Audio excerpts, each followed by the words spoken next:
My name is Sam Schrager. I'm the president of the sponsor of this event, the Key Biscayne Condominium President's Council. Condominium President's Council is an assembly of all the presidents of various condominiums here on Key Biscayne, and we work together to benefit our various condominiums to find issues and try to find answers for everybody that has a problem or a question. But we wanted tonight to do something for the entire Key Biscayne community. I don't know how many people here live in condominiums. Wow. I guess we did something right in publicizing. Okay, I want to thank a few people first before we begin the program. First, Key Biscayne Community Foundation, and in particular, Andrew Britton.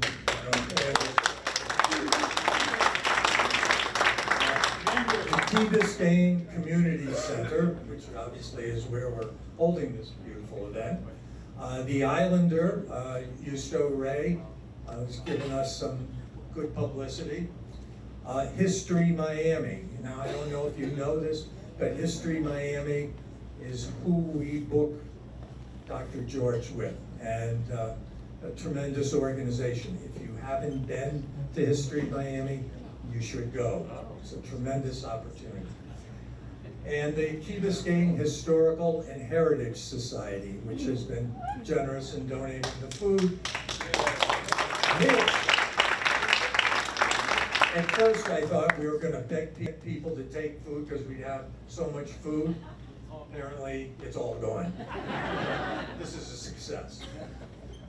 All of you know that have lived in Key Biscayne for any time what a special place this is. And you know, it's the small town that many of us grew up in that doesn't really exist very much in the United States anymore. This is a real unique place. And a friend of mine once said, what also makes Key Biscayne so special is that we have one of the best drives from here off our island. Yes. That view is spectacular. And it leads us to a wonderful city, the Miami-Dade County. There are so many great things about Miami-Dade, and I know everybody says it's the weather. Not today, but anyway, generally that's the case. But there's so much more to Miami-Dade, and I like to point out the gems of a community. And tonight we are going to have an experience with one of the great gems of Miami-Dade, Dr. Paul George.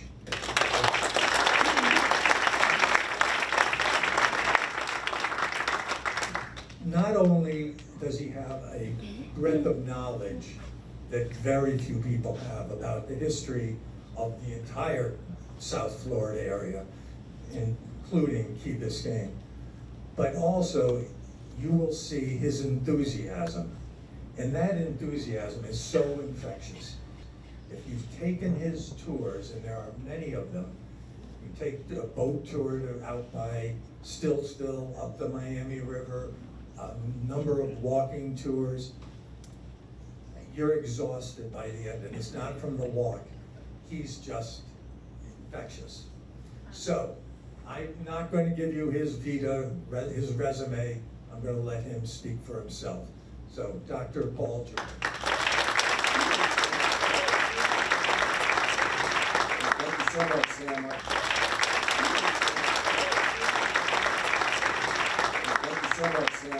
I appreciate it, and it's just terrific being here tonight. I've come sporadically over the last 10 years, maybe 3 or 4 times, and the audience has always been marvelous. Tonight it's not only marvelous, but it's monstrous, and I'm delighted to be here. I really am. I wanted to just give you an overview of Key Biscayne's history, and it's so profound.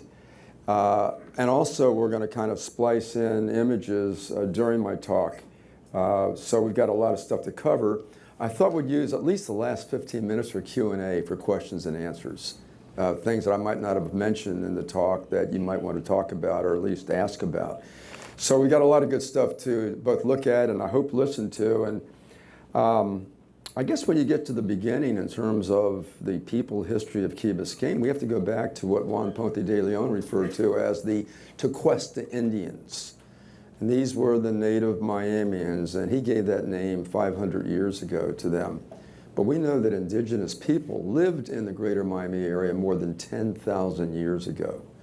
Archaeological evidence by the Charles Daring estate bears that out, and that was a discovery made in 1985-86. We also know after Hurricane Andrew, there were a few excavations done on the northern edges of Key Biscayne by Robert Carr and other archaeologists, and they found there traces of Tequesta settlements test dated back at about 2,500 years ago. So the island has had people for a long, long time, and we're just the most recent visitors to it. It really kind of enters our historical awareness, I think, when the island is under the leadership of Spain. There was a first Spanish period, which goes from 1565 to 1763. Spain lost. Oh. We're working on it. We'll get there. We'll get there. Spain lost the island as part of a war, the 7 Years' War in Europe and elsewhere, in 1763, and they lost Havana, which was a very important port for them, a deep water port. So they traded Florida, which had been a non-starter for the Spanish, just hadn't worked as a colony. They traded it for the port and the harbor of Havana. And so it now comes into British hands in 1763 by the Treaty of Paris. And it remained in British hands until 1783. And the British didn't do much with it. They were really excited about Key Biscayne, which they called the Cape or Cape Florida. And they love this location like everybody does because it's where the bay meets the ocean, where you get out to deep water pretty quickly. Real important for a lot of people. And they did chart it, they did map it. The bay, they changed names of different things. As I said, they called this a Cape Colony. They called the bay the Gulf of Sandwich at that time. So they had all kind of new names for things. Sometimes the Miami River during British hegemony in the area was called Lemon River. But everything came back to the Spanish as a result of the American Revolutionary War. So Florida comes back to the Spanish. Spain moves in 1784 by virtue of the treaty, another Treaty of Paris in 1783. And they take control of Florida then until 1821. And Spain decided this time, you know, we were too standoffish about non-Spaniards coming to Florida. We're too standoffish about non-Catholics coming to the area. We need to open this place up. Let's get some people settled in here. And they did a little bit better during that second Spanish period. For example, they did sell about 175, 180 acres of Key Biscayne to a man named Pedro Fornells, who was a Spaniard in the early 1800s. But they really couldn't hang on to it, and it's a very long story. It's not necessary to go into it now, but they were losing it, so they decided to cut their losses. And they worked out a deal and a treaty with the United States that was finally culminates in 1821 with the U.S. purchase of Florida from Spain. And so the United States now has it. The United States is growing very quickly. I mean, those are decades in American history we really don't look at very closely. You know, we're more, I guess, attuned to the early American history and the later American history.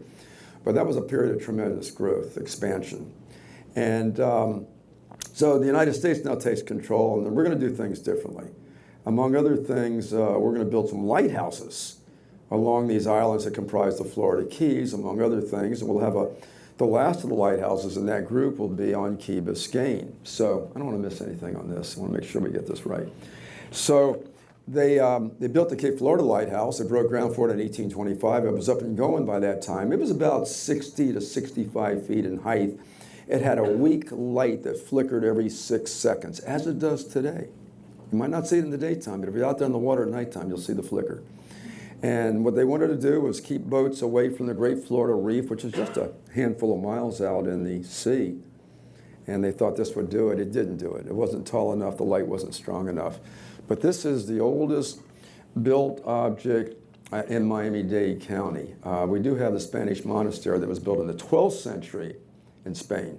And that was moved over here block by block from Spain from the province of Segovia to New York City, warehouses there. It was disassembled rock by rock to Miami in 1952, but it was built elsewhere. So we had the lighthouse, and it begins operating in 1825. It's a complex. In fact, Andrew, why don't we go to some of the images now? The lighthouse will pop up eventually. Okay, here's a lighthouse here, and Ralph Monroe was a Coconut Groveite who moved down here. He visited here in the late 1870s, moved down here permanently in the mid-1880s, and he possessed probably the first camera in the area. We only came across these images when they went through his house, the Barnacle in Coconut Grove, when the state of Florida purchased it back in 1973 for $540,000. That's a 5-acre site in Coconut Grove on Main Highway.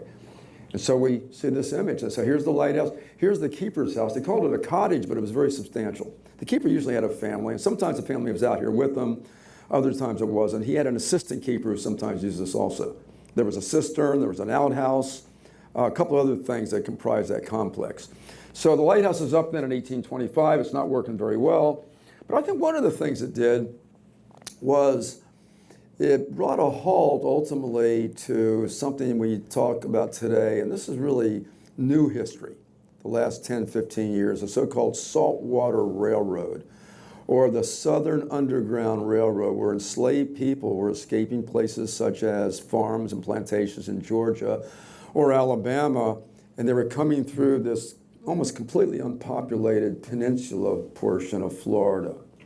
And, you know, the grapevine must have been pretty strong. Word got out. If you got down to Key Biscayne, you had a chance of getting on a boat somehow. It could be an abolitionist boat. It could be somebody that was renting boat spaces. It could be a boat that was there. And you could get to the Bahamas, especially Andros Islands. That was the place. And so if you went to Andros Island today, a place called Red Bay, a portion of it, you would find there descendants of enslaved people who escaped from likely here and created a colony over there. But when the lighthouse went up, and you had federal officials down here now, the lighthouse keepers, et cetera, and you did have something of a light, it kind of brought to a halt that whole migration out of here. But there's been a lot of attention paid to this, and there is a marker down there by the lighthouse that talks about it. But you would not have heard of this 15 or 20 years ago. It's just amazing how we've dug into it. I serve as editor of a history journal called Tequesta for History of Miami. And we have published in the last, I think, 3 years, 2 articles on the Saltwater Railroad. So it's kind of an interesting thing, and the lighthouse is probably the reason why it didn't function much after 1825. The lighthouse did have its moments, though. For example, there was a war of Indian removal, for lack of a better term, that the United States engaged in. They wanted to push the native populations west of the Mississippi and open up areas as you move from east to west, close to the Mississippi, for American farmers. And so they had something that was passed in 1830 called the Indian Removal Act, which called for the removal of Native Americans to west of the river to places like Indian country, which they referred to Indian Territory as Oklahoma, parts of Arkansas, what have you. And the resistance of that led to what was called the Second and Third Seminole Wars. They used to call it the Indian Wars. Newspapers that covered it at that time called it the Indian Wars. The biggest of those 2 wars, there was an earlier one in 1816-17 in northern Florida. The biggest of the wars, the Second Seminole War, was fought between 1835 and 1842. And there was a fort on Key Biscayne, Fort Dallas, and there was a hospital on Key Biscayne treating wounded American soldiers from that war. But the fort just kept going back and forth between Key Biscayne and the mouth of the Miami River on the north bank, Fort Dallas, which incidentally becomes a more common name for Miami than Miami itself, all the way up to 1896 when the city incorporated as the city of Miami.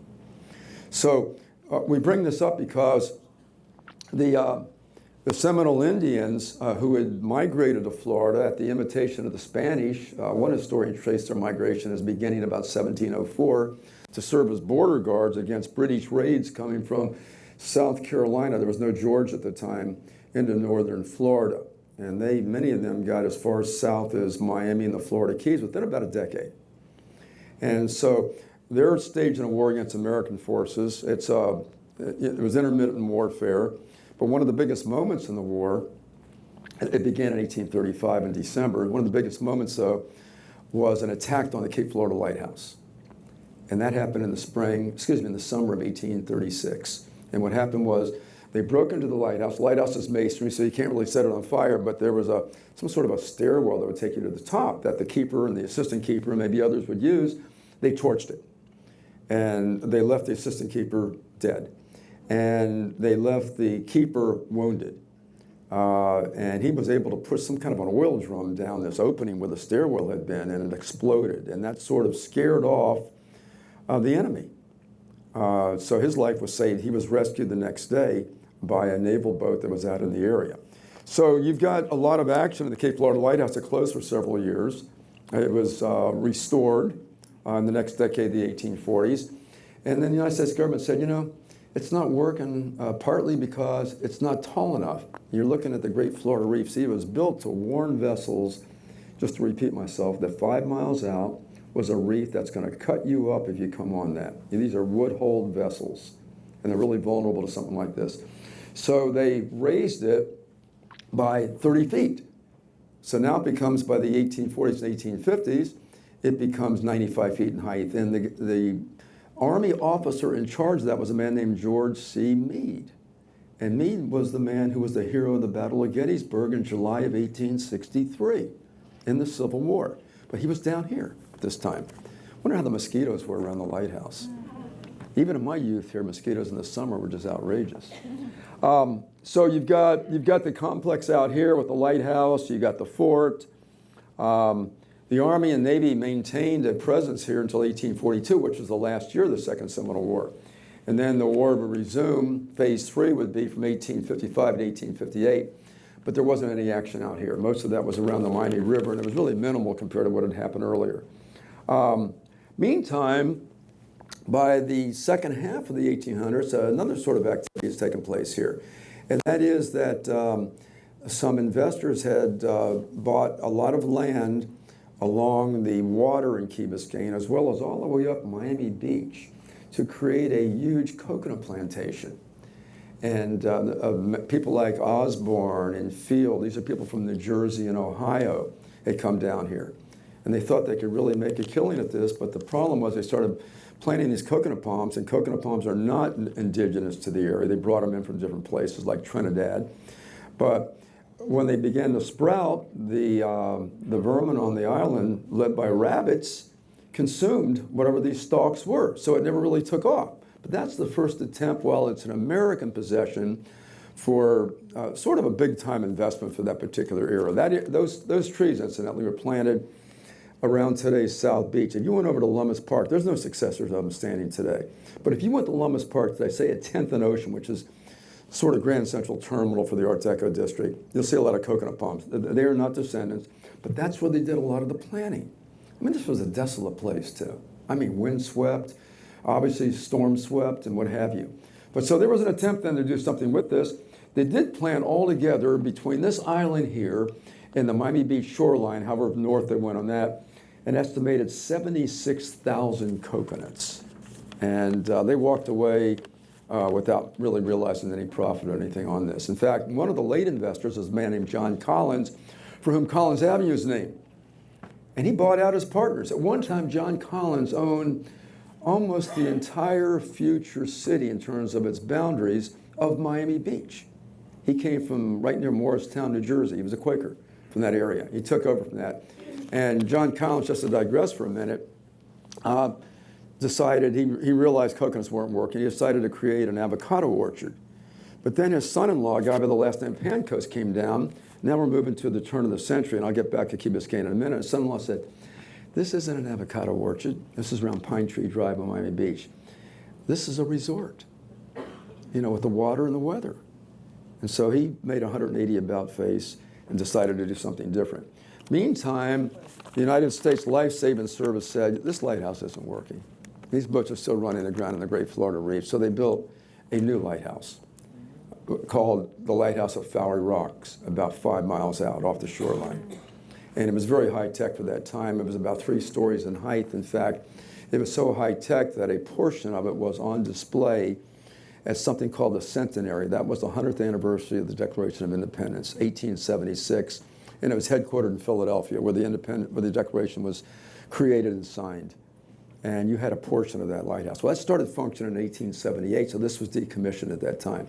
But they decided, hey, look, it doesn't have any official status anymore, but we'll let the light go on anyway. So that flicker continued for decades after that until it got in really sad shape. Andrew, let's take a look at the next image here. Just to give you a sense of what we have, this is the mighty hurricane of 1926, and I shouldn't bring this up. I mean, you know, we're all vulnerable to these things, but that storm was wicked. It wasn't even noted by the media until less than 24 hours before it hit, and newspapers in the area. And it really hit the plantation of the Matheson family, who had, at one point, about 40,000 coconut palms under cultivation in Key Biscayne. And that would be primarily the center part of it. They had 1,700 acres. And we'll talk about them in just a little while. So you've got some of the early people. I didn't mention the Davis family. They're the ones that sold land. These people are very entrepreneurial. The Davis family, Mary Ann Davis and her husband, who worked as a federal official in St. Augustine, they bought from the Fornells estate. He was deceased by this time.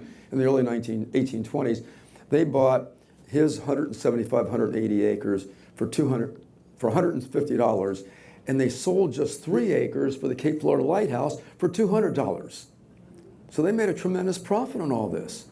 So the Davis family plays an intermittent role in the history of Key Biscayne throughout the 19th century. Their descendants, you know, will take title to the land, so they come in and out. They're living in Galveston part of the time. They're in New York City part of the time. They were in St. Augustine at the beginning. It's hard to keep up with these people. Talk about mobility.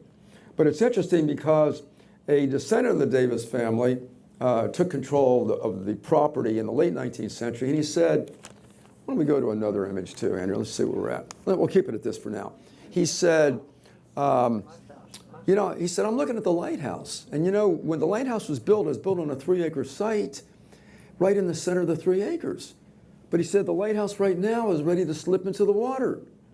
So they hired Ralph Monroe, this famous coconut grovite I mentioned to you before, with his camera. He was a jack of all trades, kind of a Renaissance person. And they said, Ralph, we're going to hire you to do something with this place to really keep this lighthouse from sliding into the sea. So he was able to kind of reinforce it, and at the same time, he was able to, and this is the 1890s now, to work out a deal with the Davis family for, I think it was $1 a year. At one point, it was $0, to allow the Biscayne Bay Yacht Club, which is the oldest organization still operating in Miami-Dade County today. It was founded in 1887 in March.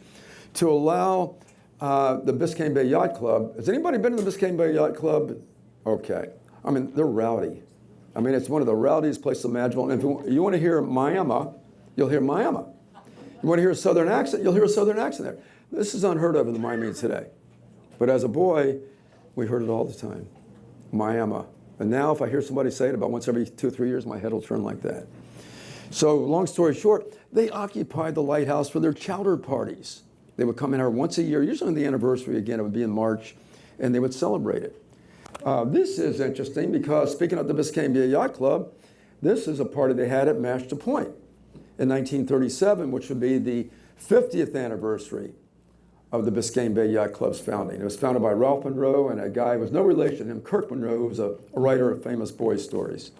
And here they pulled in their vessels. This is quite a scene, really. It really is. First time I saw it was, I think, a day ago. It's just great. So we move into the 20th century, and we begin to see a lot of people saying, you know, that Key Biscayne is really something. You know, it's 2,400 acres, it's undeveloped, and among those who are saying that was William J. Matheson and his son, Hugh Matheson. William J. Matheson came down here to visit his son, who was going to today's Ransom Everglades School. He came down in 1903, and from New York. He was an industrialist. He was an inventor. He was a chemist. I mean, the guy was everywhere, and tremendously successful and wealthy. And he ended up buying, within a few years of that visit, ended up buying a large chunk, about 1,700 acres of this 2,400-acre island. Again, much of it in the center of the island itself. Think of Crandon Park today. That was all part of it. Think of an area not too far from where we are right now. That was all part of it, too. And he decided he was going to grow some subtropical plants and trees on a portion of it. But the salt spray really prevented a lot of the plants from growing, from developing. It was killing them. So he decided then that he saw the coconut palm seem to survive, that he would raise coconut palms on that site. As it turned out, the coconut palms weren't the most edible or the tastiest, or even the coconut water wasn't as good as maybe it should have been. So they used coconut palms for different things, ornamental trees, among other things. They used them actually in gas masks, some of the material there, some of the straw part of it too, as late as World War II. So you've got the Matheson plantation. It's run by William J.'s son, Hugh Matheson. You got a lot of workers there. It operates from the early 1900s until it's shut down in the 1940s, when everything changes dramatically for Key Biscayne. And a lot of the workers there were Bahamians, both black and white. They had little, not shotgun house, but little wood frame buildings. There was a school. There was like a stage for plays and what have you. They had streets. There was a Nassau Street, for example. And that's something that's so overlooked in the area's history, is the richness in early Miami of the Bahamian presence and culture, both black and white. You see it in Coconut Grove, you see it in downtown Miami, and what was then called Colored Tenancies, Overtown. You see it throughout the area. Bimini is only 50 miles from here, so it's pretty close to the area. So you had the Mathesons then with their 1,700 acres, and they do some interesting things here. They do, yeah, we'll keep this up for a second. The Mathesons were great people.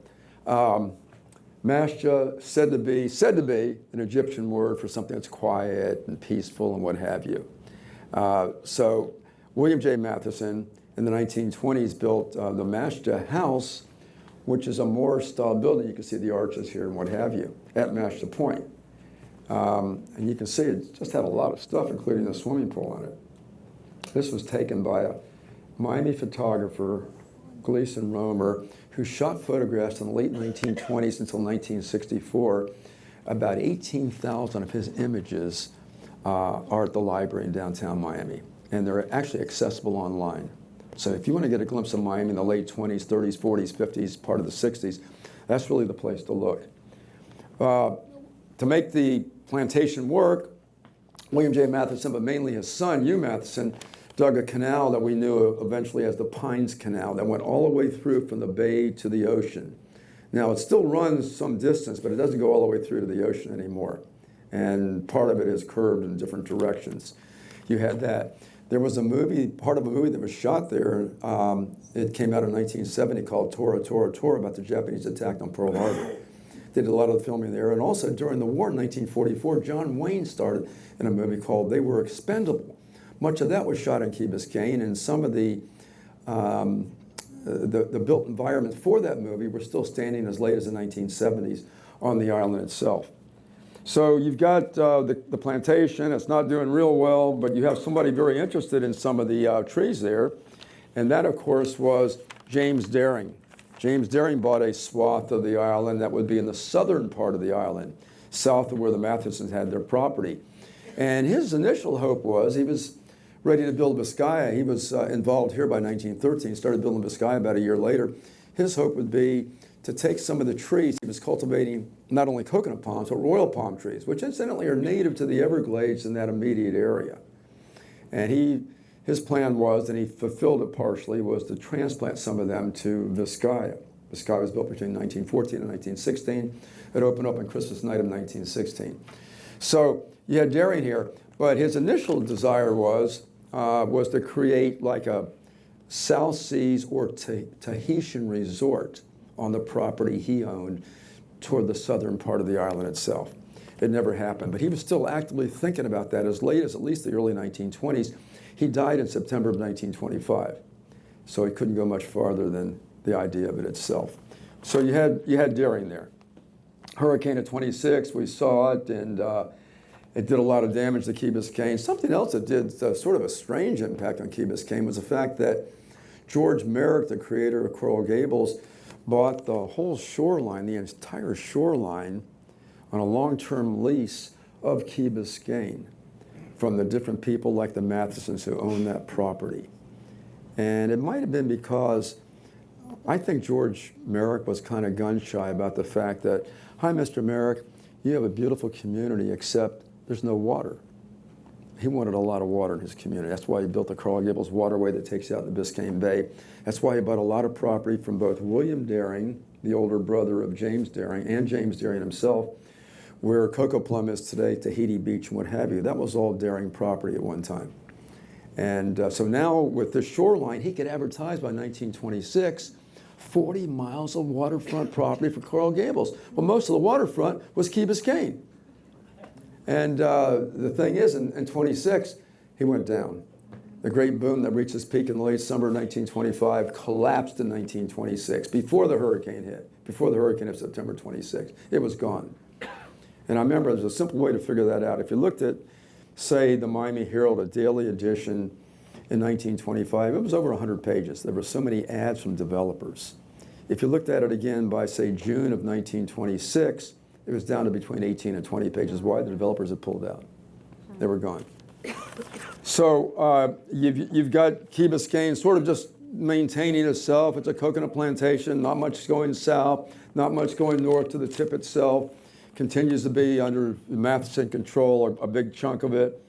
But then a lot of other things are going on by the 1930s, one of which was the county was growing very quickly. You know, it's interesting, during the Great Depression, growth was minimal in the United States. Probably the smallest growing period population-wise in the country was from 1930 to 1940. It increased by just a few percentage points. But Dade County grew enormously. The city of Miami grew enormously. The city of Miami Beach grew enormously during the Great Depression. People are coming down. You're looking for jobs. A lot of building was a big employer. Eastern Airlines opened up its main office here. Pan American opened its main office here. So there were a lot of things that draw people here for jobs and what have you. And so, long story short, you begin to see a lot of changes that are even impacting Key Biscayne during this time. And one of the things that happened is that the county said, you know, when we come out of this Great Depression, these are obviously my words, when you come out of this Great Depression, we're going to have even more people. And one thing we really don't have a lot are amenities for people, like we don't have enough parks. We don't have enough beaches. And so, long story short, a deal was worked out between the Mathesons, headed by William J. and his son, Hugh Matheson. There were other members of the family, too. And Dade County. And the idea was that the Mathesons would give well over 800 acres. Some sources have over 900 acres of land for an oceanfront and bayfront park. Eventually be called Crandon Park.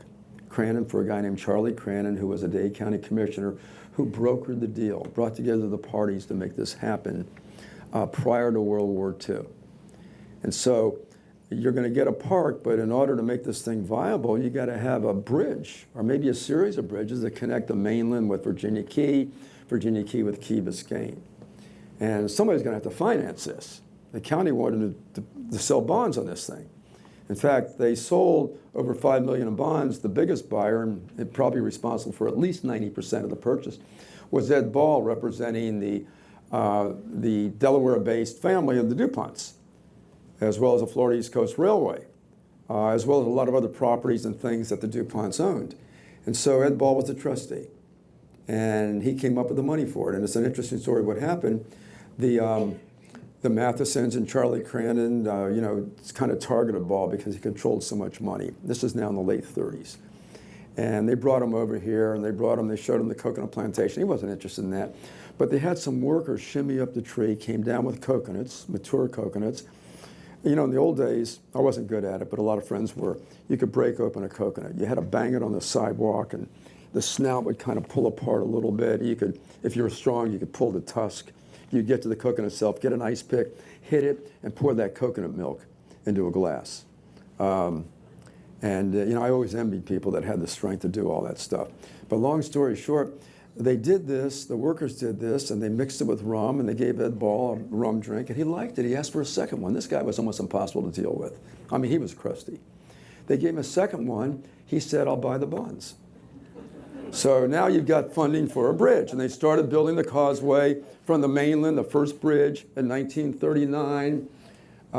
They got to the site of where the second bridge was, and they started building that even as late as 1942. The United States went to war in December of 41. They suspended that sometime in 42. The war was over in August of 1945, and they completed the construction of both the second bridge and the third bridge, and everything opened up in the fall of 1947.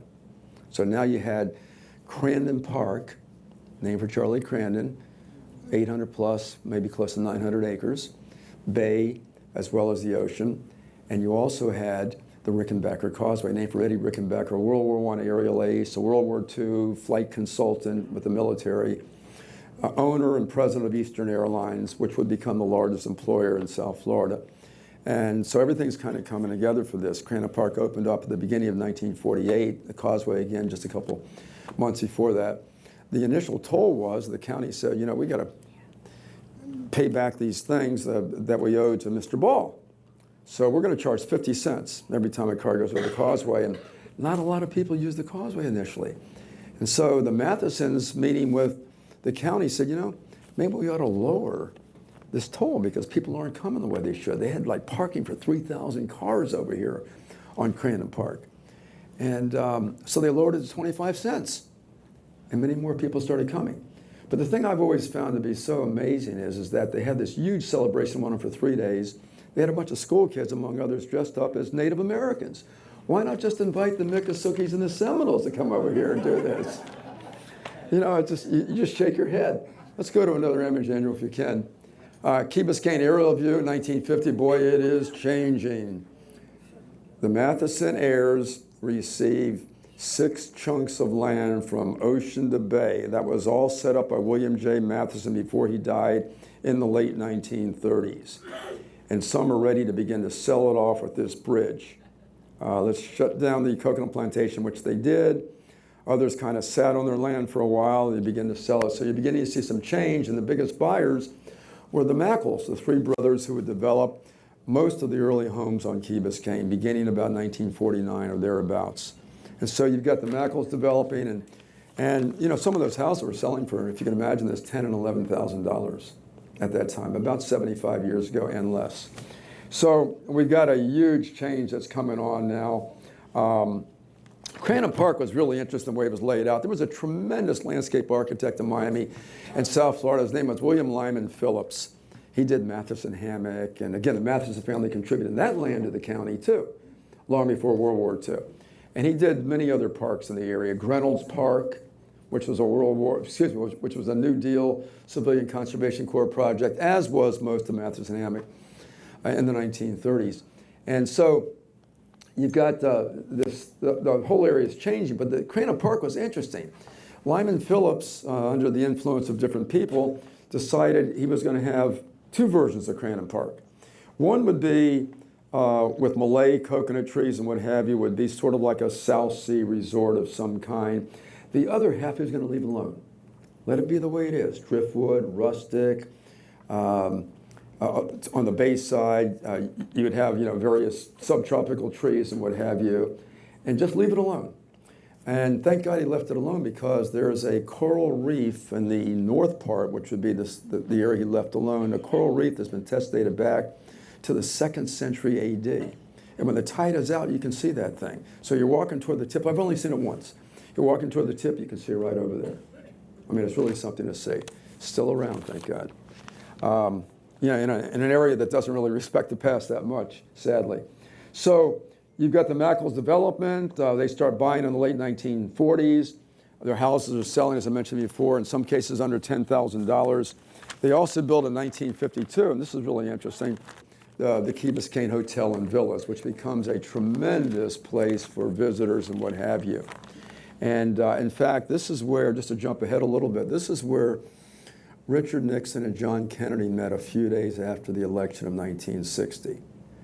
And to Richard Nixon's credit, he said, yeah, I know it's narrow, I know there's controversy, this country's got to move on. And there's this great photograph. In fact, Andrew, can we just keep moving on? Just for a second, we'll come back, because I think we got a picture of them. There you go. Well, that's Nixon with B.B. Rebozo. But we're talking about with John Kennedy back in November of 1960. And Nixon looked great in the picture. This is 2 or 3 days after this election, which, I mean, was just, you know, it was a heart stopper. And yet, you know, they shook hands and life went on. So anyway, you're beginning to see the changes. And you want to hit it again, and we'll just take a note. This is a year later, aerial view of Key Biscayne. Believe it or not, those are $10,000 homes, and a lot of the coconut palms are still standing. You know, why take them down? You got trees. It might not be shade trees, but they're trees at least to begin with. And that's what they've done. Let's hit the next picture. In fact, let's back it up for a second. Something else that you might not be aware of, there's a lot of landfill going on here too, on the bay side. You know, you're not touching the ocean side, that's the beach. But on the bay side, there is landfill in that area. We can just kind of leave it on that. It's fine. That's fine right here. That's great. So we get down then to the creation of a community. Obviously, it's not incorporated. More people are living here. People are visiting here. One of the early visitors who would stay here forever, seemingly, was B.B. Rebozo. And I think we need to talk about him now because he was the most interesting person. How many folks here knew or met B.B. Rebozo? Okay. Yeah, very interesting guy. Yeah. I came out here in 1996 and gave a talk before the Key Biscayne Realtors, and he was there. And the type of friendship he had with Richard Nixon was unbelievable. I said he looked great. B.B. did. He must have been in his early 80s then. And I said, you always had to say the president. So I said, did you see, when's the last time you saw President Nixon? He died in 1994. He said, I was at his side when he passed away. And that was B.B. Rebozo. You know, just so tight with him. And the story of how they met is interesting, and we can just jump in now because chronologically we're right at that point. And that is that Nixon ran this really rough race for U.S. Senate in 1950, painted his opponent as the Pink Lady, Helen Gahagan Douglas. George Smathers, who was a good high school friend of B.B. Rebozo's, and maintained that friendship. George Smathers was running a rough race for U.S. Senate in Florida, tagging his opponent, Claude Pepper, as Red Pepper. And they both won these bruising contests. But Nixon caught a cold after the contest. He was in Washington. The Congress hadn't adjourned yet for Christmas. And he said, I got to get out of this cold weather here. This cold is just killing me. And Smathers was a good buddy of his. Nixon was a Republican. Smathers was a Democrat. Deep South was all Democratic at the time. And Smathers said, listen, I got a buddy from high school, Miami Senior High School. I'm going to give him a call. He's living in a place called Key Biscayne. It's new, but maybe it'll put you up. So he called him. Nixon came down. B.B. said, he told me this, in fact. He said, you know, I didn't like him. He was real standoffish and, you know, sort of suspicious looking, you know, which a lot of people stereotype Nixon that way. He said, so the first time around in 1950, I didn't think much of it, but he invited himself down in 51. You know, he loved the area so much, and he said, you know, we became the best of friends from then on. So it was a very interesting friendship. Nixon, of course, had opened the Winter White House here, and during the height of the depths of Watergate, I mean, he was down here in '74 at least once a month, sometimes twice a month during Watergate. And then he moved to San Clemente after he left the White House in August of 1974.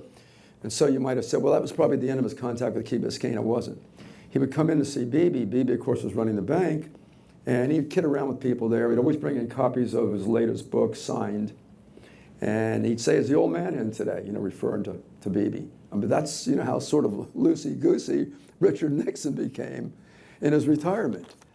So it's really one of the great friendships that I've come across. He was great, apparently. B.B. was just great at grilling steak. And he had his own grandmom's recipe on rice and black beans.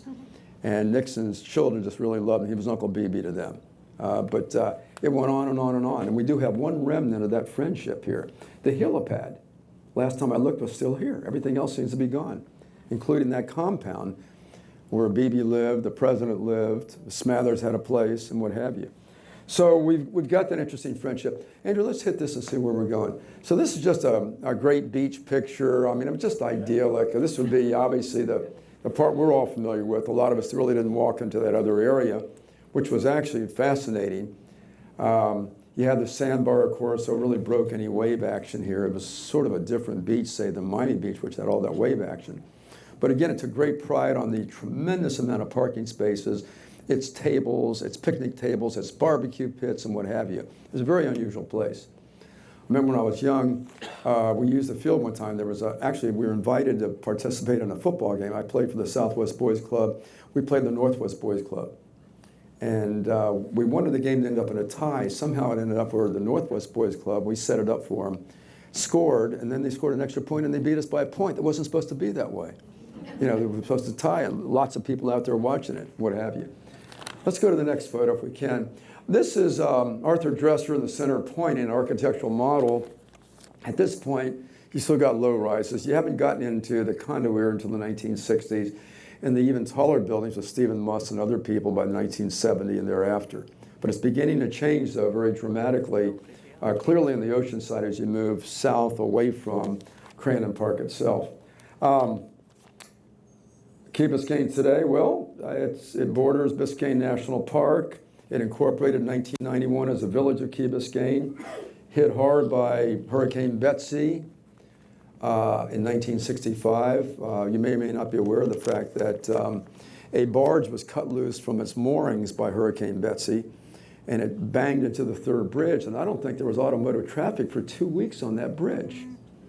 It got hit by Hurricane Donna, too. In fact, Stiltsville consisted of 27 structures on the eve of Donna, which hit in September of 1960. There were 10 left or 10 undamaged after Hurricane Donna. And they rebuilt many of them, but then Betsy came along in 65, knocked down a bunch more and what have you. We're down, as you know, to 4 now. In fact, I'm doing a boat tour this Saturday of Key Biscayne, Stiltsville. We do it frequently, and people just enjoy it. They come out for it. So let's go to another image here. So you're beginning to get a look at the southern part. And this is really important here too. The Alemán family from Cuba bought a lot of this in 1943. The plan was to develop it into some sort of a housing community. Jose Alemán passed. Mrs. Alemán remarried. The plan went on. We're now moving into the 1960s, and some of this great hammock with this mangroves on the shoreline. Some of the trees in the center was bulldozed down in preparation for a community consisting primarily of townhouses. And lo and behold, by the mid-60s, before anything was really constructed, Bill Baggs, who was this tremendous newspaper editor for the Miami News, Bill Baggs, he and his wife had adopted 2 boys somewhere along the way. He lived over in Coral Gables, and he came home one day and said, you know, he said, we don't have enough beaches for the children. He said, I'm going to begin a crusade for the state of Florida, somebody to purchase this property, set up a beachfront park here with the warm waters of the Atlantic Ocean right off on shore. And so he was able to crusade effectively. The state of Florida bought it. They opened it on January 1st, 1967 as Cape Florida State Park. And then Bill Baggs passed away in the early part of 1969. They codenamed it Bill Baggs / Cape Florida State Park. And it enjoyed, as it still does, wide success. Andrew, let's hit that again. Okay, this is, you can do everything in Crandon Park. You know, between the cabanas, the concession stands, what have you, the not the roller coaster, but the merry-go-round. I mean, everything was going on. So here we have skating in 1964. Let's hit another one here, Andrew. The zoo. I want to save a little bit of time for questions and answers, though. So, and I've got a great anecdote for you about the zoo, too. So, long story short, we got the Bill Baggs Cape Florida State Park, and that has been fantastic. We've got Biscayne National Park. We've got incorporation, as everybody here knows better than I, in 1991. We talked about Andrew, but I wanted to mention Andrew. I thought I had an image of it there. The trees that grew up in place of what had been partly a hardwood hammock where Cape Florida, Bill Baggs Cape Florida State Park is now, the trees that grew up there in place of them after they were bulldozed down were Australian pines. And they're very noxious to plants around them. They actually send off these kind of like spores. So they dominate an area, but they're very shallow rooted. And a lot of y'all are probably aware of the fact that when Andrew came, it took down virtually every one of them. And if it didn't come down, it took away its branches. So you could be in the bay on the bay side, the Stiltsville side. You could look across that southern part of the island, and looking north now in the direction of, say, South Beach. There wasn't anything that blocked your view. You could see right across the park itself. I know that because I was on a boat at the time. It was amazing the damage it did in that area. And so when replanning came about, and it came about at the beginning of 1993, when replanting came, the state and county wisely decided to plant native species. And so they started planting that and planting more and planting more. And I hadn't seen them about a year. I did a boat tour a few months ago. I couldn't believe the way that forest has grown in that area. So all in less than 30 years, they've completely replenished that area with native species, many of which are more firmly rooted than what they had there before. The zoo opened at the end of the 1940s. It was the old-time zoo. And looking back now, it's not only politically incorrect, but it was kind of cruel where these animals were caged in that. But there was that decade of progress bond issue that was passed by the county, one of the most enlightened things voters in Miami-Dade County have done ever, probably. Passed in 1972. It really kind of redefined culture in the area and what have you. But it also called for, among other things, a new zoo. And the new zoo opened at the outset of the 1980s. And so they had to transfer the animals from there, and the giraffes probably caused the biggest challenge. They had to take down wires, street lights, what have you, to move them from Key Biscayne over to deep South Dade. So there were wires, electric wires coming down all along the path of the giraffes, which is absolutely unbelievable. Let's go to the next image. Key Biscayne area, you begin to see the changes now. You're getting mid-rise buildings where you didn't have them before. You just get a good look at the island itself, Bears Cut, or what have you. Let's go to another one, Andrew. Key Biscayne area, 1968. Boy, it is really beginning to fill in now in a very rapid way, too. Okay, think of the coconut plantation in the center once upon a time. You can still see some of the coconut palms around those more humble Mackle homes. Okay. Here's the Key Biscayne Hotel and Village. We mentioned this before. It went down in the late 1980s, but it was really quite a place. And the villas were really attractive to a lot of people. They've come down here on an annual basis for that. Okay, built by the Mackles. Incidentally, I don't want to ruin a wonderful night, but some of y'all might be aware of Bob Mackle was one of the three brothers. His daughter was kidnapped, Barbara Jane Mackle, and buried alive for 83 hours in suburban Atlanta. And the kidnapper was a man named Gary Christ, who worked at the Rosenstiel School at the time. He was on the lam from the law at that point. And somehow she was rescued and apparently lived as normal life as you could live going through a trauma like that, which is an absolute unbelievable story. He held out for $500,000 for a ransom at that time. Beebe and Richard Nixon, 72. Nixon's really at the peak of his power. The opening of China is being made, reduction of the tensions of the Cold War, further opening to the Soviet Union was being made that year. I mean, this was his high point. But yet in June of 72 was the Watergate break-in, which marks the beginning of his slide and his resignation in 74. Okay. Key Biscayne Golf Course, all part of the package. We know the controversy with the tennis facility in 1987 because when that whole deal was made about turning the park over, the understanding was, and it was in writing, you couldn't use it for commercial reasons other than, say, a hot dog stand or whatever. And now you're building a big tennis facility, among other things.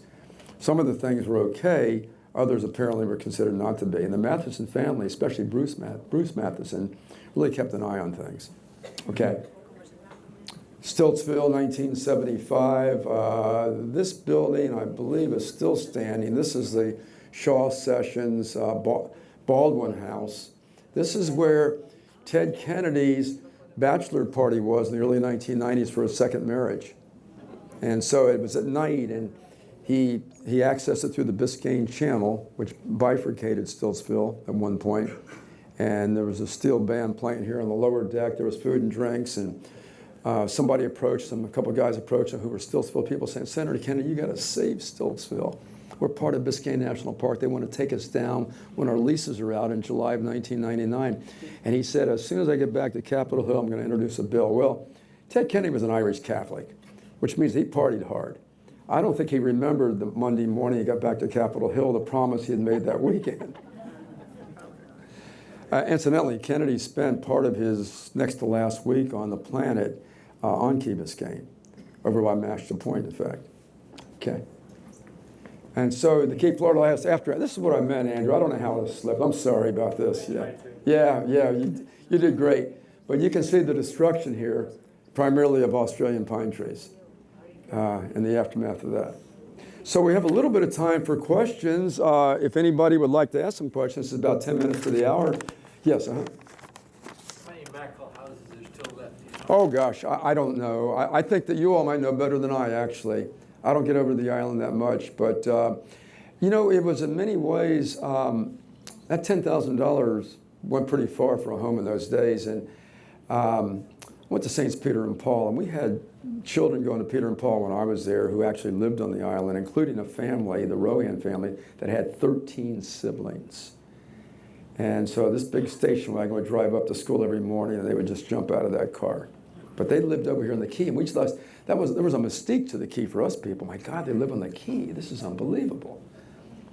Yes, Do you recommend any books to read about the evolution of the culture in Key Biscayne?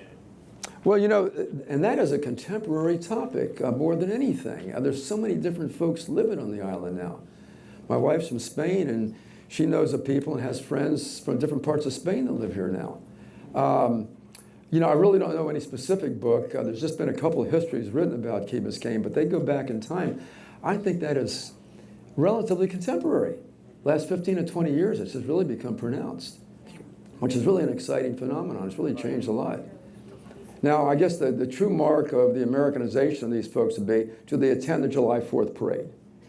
That would be the question. But is it, when would you say this Key Biscayne in part is quite international in terms of these parts of the year, and people from whether it be Latin America or Spain have bought property here? When would you say that's? I'd say it became a national, international item with Richard Nixon's Winter White House. There might not have been many traffic lights prior to that, and certainly that area wasn't secluded and closed off the way it was.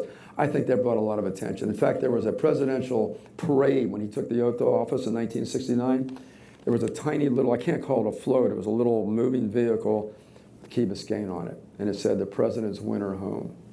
So, you know, already they were jumping on it. Yeah.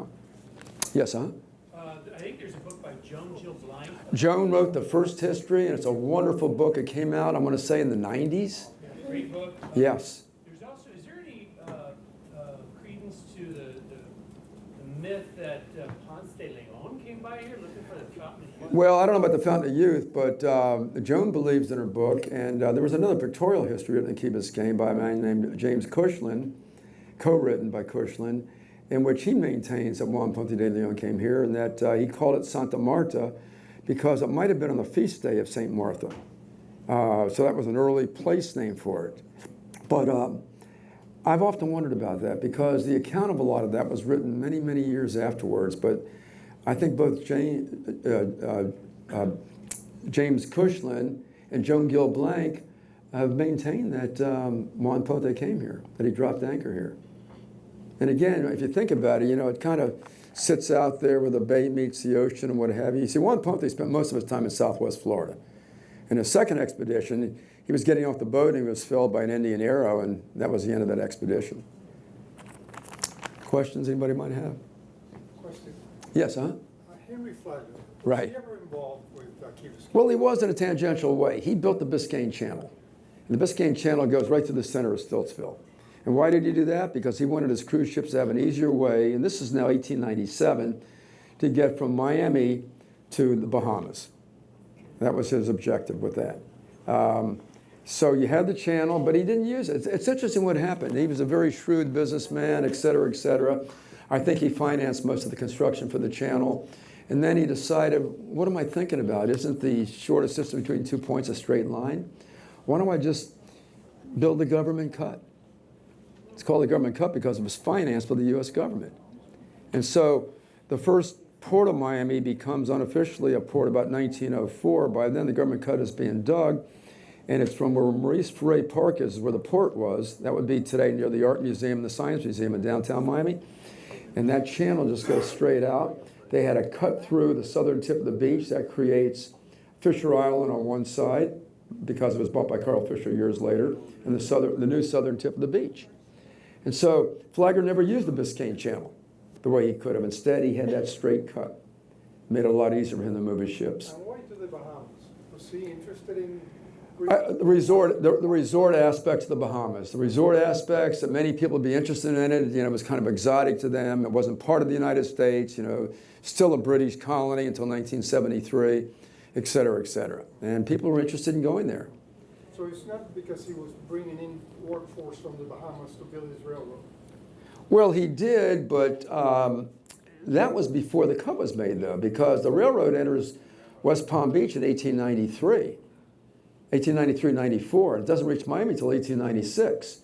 But he's using Bahamian laborers a lot. He's using convict leased laborers, which a lot of people have condemned them for, and he's using just, you know, regular laborers for it.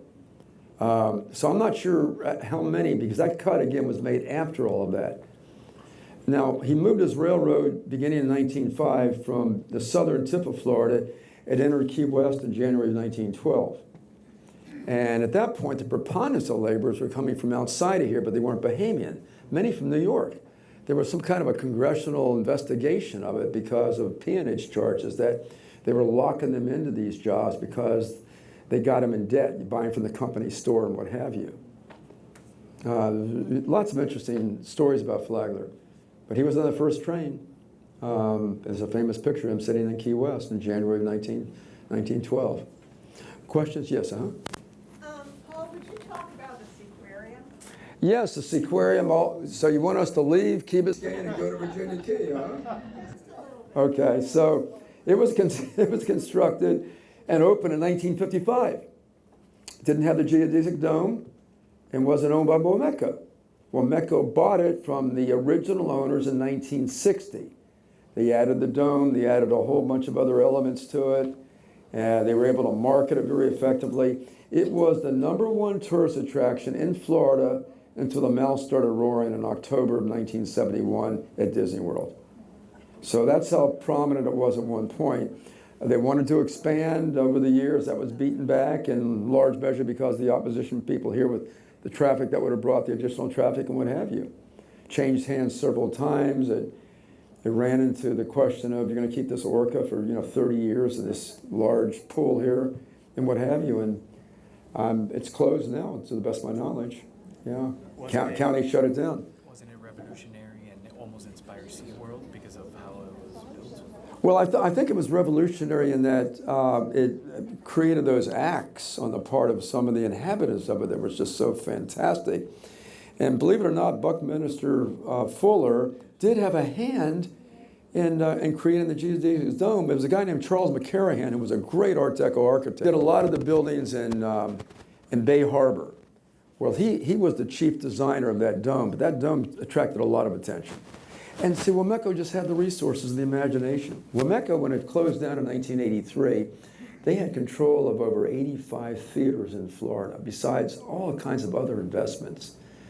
A fantastic place. I taught at Miami-Dade College for 26 years, and at the Wolfson campus. That campus and that school are beneficiaries of the gifts that the Wolfson family gave to that school. The gifts to the tune of scores and scores of millions of dollars already. There's a lot more coming too. You want to take a final question? Yes, sir. What is the position of the Matheson family today as ownership of the beaches and all this? I'm not sure how much property they own here. They own property in different parts of Dade, and I'm sure some property here too. I know both Finley and Bruce pretty well. The beachfront and all that? I'm not sure. I'm not sure if they do. I really couldn't say, but they do have property here. Finley has property here, as far as I know, and lived here. Every summer he'd go back to Maine. I remember that. He has property on the river. Bruce has property in Spring Garden and other places, but they're very low key about it. Very low key. It's really a marvelous family. Wonderfully eccentric, but marvelous. Marvelous. Yes, sir. One last question. What was the controversy surrounding the expansion of the tennis center? Oh, the what center? The tennis. Well, it's just the idea that, the Mathesons in the first place, they went to court and lost. We don't like the idea of this here because the understanding was you wouldn't build a commercial complex here. And you already have, through a court ruling, it opened in 1987. They wanted to expand it further and what have you. And they went to court again. The court turned down the expansion. The court ruled in favor of the Mathesons. They had to close it. They had to move. But I think, as we all know, that venue was just so incredibly beautiful there. It was just one of a kind. just as a tennis fan, just to go over there was just so exciting. It really was. Incidentally, I brought some books I've authored, pictorial histories of the Miami River, Little Havana, Brickell, a Jewish Miami Beach. I have them with me if anybody's interested. I'd be more than happy to sign and sell to you. But I just want to thank you all so much. And I'm absolutely floored by the amount of wonderful people that turned out here tonight. I mean, and it's interesting. I have 3 children. I can't interest them in history. They're the Instagram generation or whatever it is. And I don't know how these things work. I'm so over my head, when it comes to technology. But to have all you folks come out is just marvelous. It really is. And I'm just indebted to you. Thank you so much. Appreciate it. And thank you, Sam, for organizing this. Appreciate it a lot. Thank you. Thank you. Thank you, Andrew. Thank you, Andrew. For those of you that had to sit on the floor, see Andrew, he'll give you your money back. Have a good evening.